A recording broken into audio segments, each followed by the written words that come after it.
हाय, hello, नमस्कार सर्वांना. सर्वांचं खूप खूप मनापासून स्वागत. हे बघा, हा आहे बारीक 2 कप रवा. या मेजरने मी 2 कप घेतले. तुम्ही कुठल्याही वाटीचं मेजर घेऊ शकता. हे 2 मीडियम आकाराचे कांदे, 2 लहान असे टोमॅटो, 7-8 हिरवी मिरची, 1 पळी तेल आणि कोथिंबीर. यामध्ये दही दाखवायचं राहिलं आहे. तर असं आहे आपलं साहित्य आणि आपण झटपट असा बनणारा रवा उत्तपम पाहणार आहोत. हे बघा, एका भांड्यामध्ये मी रवा काढून घेते आणि त्यामध्ये 2 कप रवा आहे म्हणून 1 कप दही टाकते आणि दही जर जास्तच आंबट असेल तर तुम्ही अर्धा कप वापरा. हे बघा, दही आणि रवा व्यवस्थित मिक्स करून घेते आणि नंतर गरजेनुसार पाणी टाकायचं आपल्याला. हे बघा, 1 कप पाणी टाकून घेते आणि व्यवस्थित मिक्स करून घेते. हे बघा, अशा पद्धतीने 1 कप पाणी टाकून व्यवस्थित मिक्स करून घ्यायचं आहे. आणखीन अर्धा कप पाणी वापरते मी. पाणी अंदाजाने पाणी, म्हणजे तुमचं बॅटर कसं थिक आहे किंवा पातळ झालं त्यानुसार आपल्याला पाण्याची गरज भासेल तितकं पाणी टाकून घ्यायचं आहे आपल्याला. बॅटर आपलं झालं आहे आता व्यवस्थित. ते 10 मिनिटे मुरण्यासाठी ठेवायचं आहे. आपला मस्त रवा फुलेल. नंतर इकडं आपल्याला तोपर्यंत भाज्या चिरायच्यात. कांदा व्यवस्थित बारीक असं चिरून घ्यायचा आहे. तुम्ही तुमच्या आवडीने कुठल्याही भाज्या वापरू शकता. त्यामध्ये पालक किंवा शिमला मिरची, गाजर ह्या अशा तुम्हाला तुमच्या आवडीच्या भाज्या ॲड करू शकता तुम्ही. मी माझ्याकडे उपलब्ध असलेलं साहित्य वापरलं आहे. हे बघा, दोन्ही कांदे बारीक असे चिरून झालेत माझे. आता आपण टोमॅटो चिरून घेऊया. हे बघा, अशा पद्धतीने बारीक असं टोमॅटो पण चिरून घेतला आहे मी. आता हिरवी मिरची 5-6 हिरव्या मिरच्या घेतल्यात आणि त्या पण मध्यभागातून कट करून असं बारीक असं चिरून घेतलात.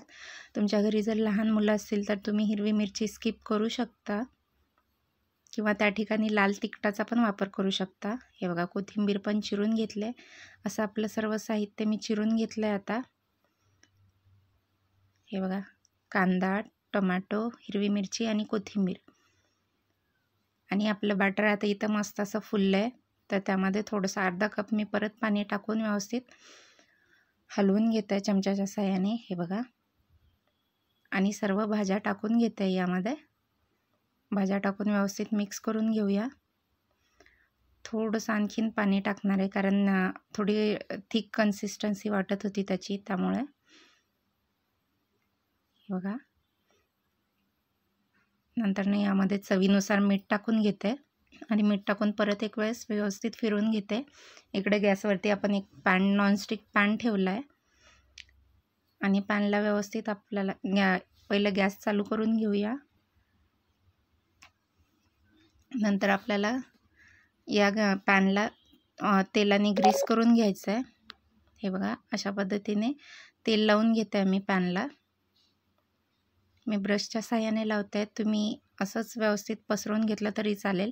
आणि नॉनस्टिकच्या पॅनऐवजी तुम्ही साधा तवा जरी वापरला तर त्याला हाय हीटवर गरम करा, तेल टाका आणि नंतर लो फ्लेमवरती तुमचे उत्तप्पम व्यवस्थित पसरवून घ्या. म्हणजे अगदी ते न चिकटता व्यवस्थित उलटले जातील.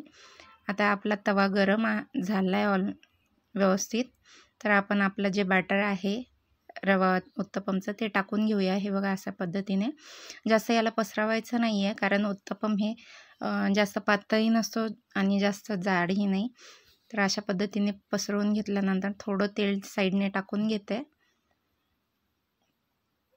व्यवस्थित आपल्याला लो पण नाही, हाय पण नाही, मीडियम फ्लेमवरती आपल्याला याला व्यवस्थित भाजून घ्यायचं आहे दोन्ही साईडने. हे बघा, किती मस्त व्यवस्थित त्याच्या कडा सुटल्या होत्या म्हणून मी चमच्याच्या साहाय्याने पलटून घेतलं. आणि हे बघा, पाहू शकता तुम्ही, अगदीच कसलंच नाही चिकटलं खाली कारण आपण तेलने व्यवस्थित ग्रीस करून घेतलेलं. आणि हे बघा, अशा पद्धतीने व्यवस्थित दोन्ही साईडने शेकून घ्यायचं आहे आणि अगदी झटपट असा बनणारा, हार्डली 15 ते 20 मिनिट लागतात. हे बघा, पाहू शकता, मस्त असा उत्तप्पम आपला तयार आहे. दुसराही त्याच पद्धतीने टाकून घ्यायचा आहे. हे बघा, पाहू शकता. नंतर यालाही थोडंसं साईडने तेल सोडून घ्यायचं आहे आपल्याला.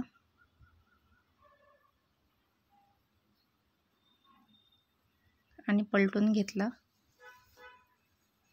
एक साईड भाजल्याच्या नंतर लगेच दुसरी साईड पण व्यवस्थित शेकून घ्यायची आहे आपल्याला. अशाच पद्धतीने सर्व उत्तप्पम आपल्याला बनवून घ्यायचे आहेत.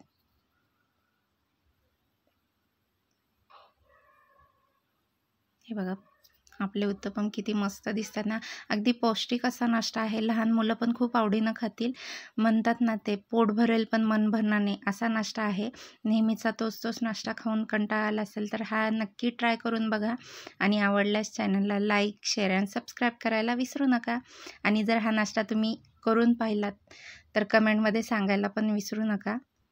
कमेंट करून नक्की कळवा कसा झाला होता.